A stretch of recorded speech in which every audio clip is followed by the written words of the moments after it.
آج کی رات کی فضیلت یہ ہے کہ انا انزلناہ فی لیلۃ القدر۔ اللہ فرماتے ہیں ہم نے قرآن مجید کو لیلۃ القدر میں نازل فرمایا ہے۔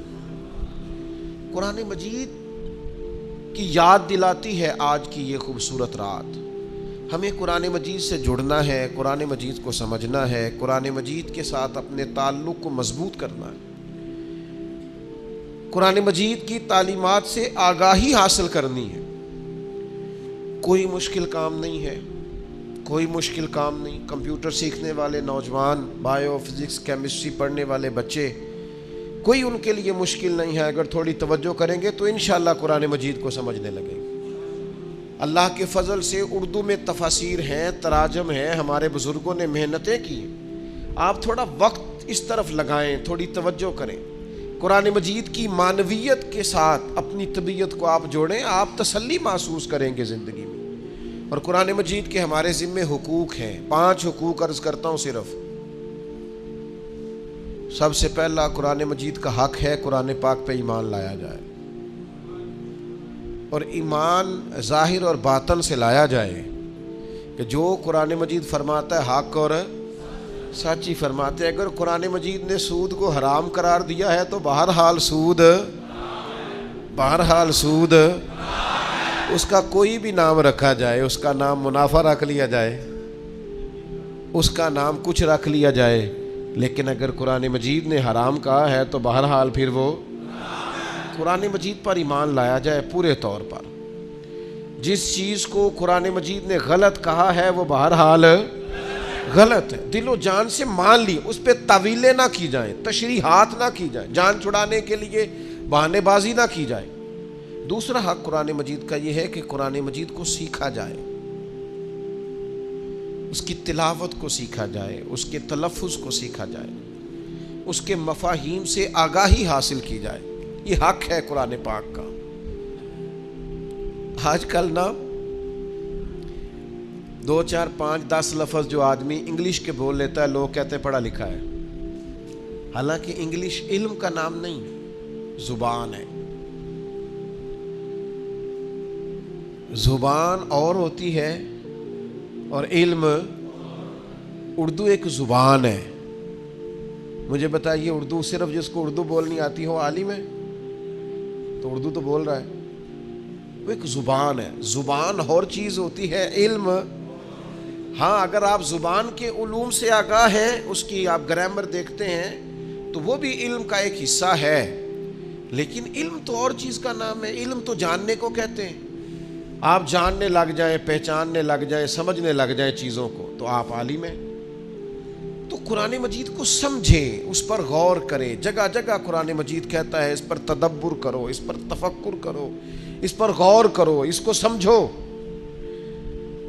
قرآن مجید کے ساتھ اپنی وابستگی کو پیدا کریں، کوئی مشکل کام نہیں ہے۔ ایک رکوع قرآن مجید کا اگر روزانہ آپ ترجمے سے دیکھیں تو جہاں کوئی سوال کھڑا ہو آپ کسی عالم سے دریافت کر لیں، جو بات سمجھ میں نہ آئے کسی سے پوچھ لیں، اور میرا خیال ہے اگر آپ پوچھنا شروع کریں گے نا انشاءاللہ تعالی تو ہو سکتا ہے کچھ علماء بھی تیاری شروع کر دیں، صبح کے درس میں تلاوت قرآن مجید اور اس کا ترجمہ شروع ہو جائے۔ تیسرا قرآن مجید کا حق یہ ہے ہمارے ذمے کہ جب ہم اس پر ایمان لیں، اس کو سیکھ لیں تو پھر اس پر عمل کریں۔ صحابہ عمل کرتے تھے۔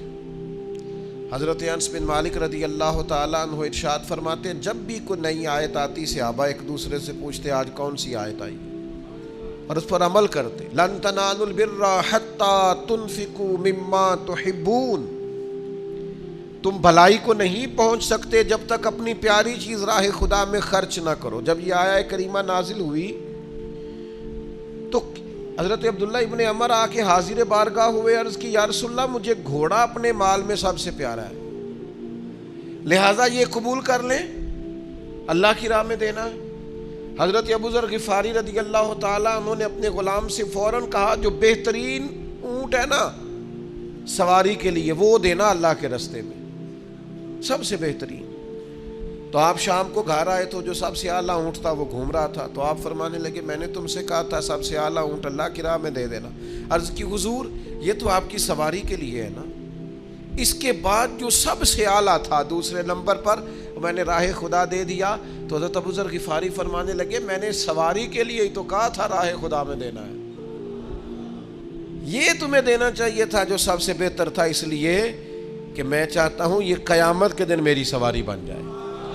قرآن مجید آیا ہے بہترین چیز خرچ کرو، تو انہوں نے بہترین خرچ کرنا شروع کر دی، وہ عمل کرتے۔ ہم نے قرآن مجید رکھا ہوا ہے معاذ اللہ قبروں پر پڑھنے کے لیے، ختموں پر پڑھنے کے لیے، اصالِ ثواب کی مجلسوں میں پڑھو 25 قرآن مجید، 150 قرآن مجید، 2000 قرآن، یہ جس نے 2000 بار قرآن مجید اکٹھا کیا ہے اس سے پوچھو اس نے ایک آیت کا بھی ترجمہ کیا ہے؟ مجھ سے ناراض نہ ہونا، میں اصالِ ثواب کا قائل ہوں، خود ختم دلاتا ہوں، پر دل پہ ہاتھ رکھ کے بتاؤ قرآن مجید صرف ختم پڑھنے کے لیے آیا ہے؟ کوئی مر جائے گا تو قرآن مجید کی تلاوت ہوگی، زندے کیوں نہیں پڑھتے؟ قبروں پر قرآن مجید پڑھنے والی قوم بتائے کچہریوں میں قرآن کیوں نہیں پڑھا جاتا؟ اسمبلیوں میں کیوں نہیں پڑھا جاتا؟ قبروں پر ٹینٹ لگا کے اور کناتے لگا کے 4 حافظ بٹھانے والوں بتاؤ، جب تجارتیں کرتے ہو تب قرآن مجید کیوں نہیں پڑھتے کہ ہم قرآن مجید کے مطابق کاروبار کریں گے؟ یہ قبروں پہ پڑھنے کے لیے آیا ہے، میتوں پر پڑھنے کے لیے فقط آیا ہے۔ میں انکار نہیں کرتا اصالِ ثواب کا، پر سوال کھڑا کرتا ہوں، کئی دفعہ پریشان ہو جاتا ہوں، صرف اور صرف تب تمہیں یاد آتا ہے جب کوئی دنیا سے رخصت ہوتا ہے۔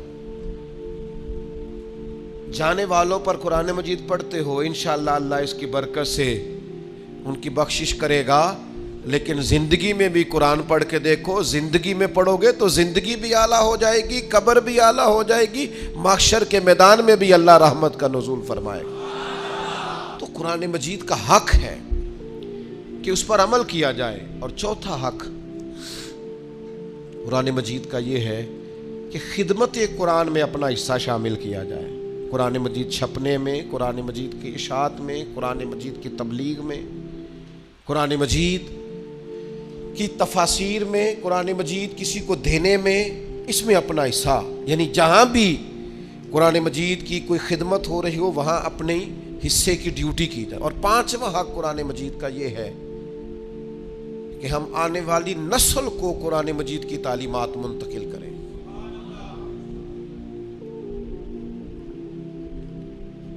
سچ بتانا، دل پہ ہاتھ رکھ کے، شریعت تو کہتی ہے نا کہ جب تو دنیا سے جائے تو تیرا بیٹا تیرا جنازہ پڑھائے۔ کیوں؟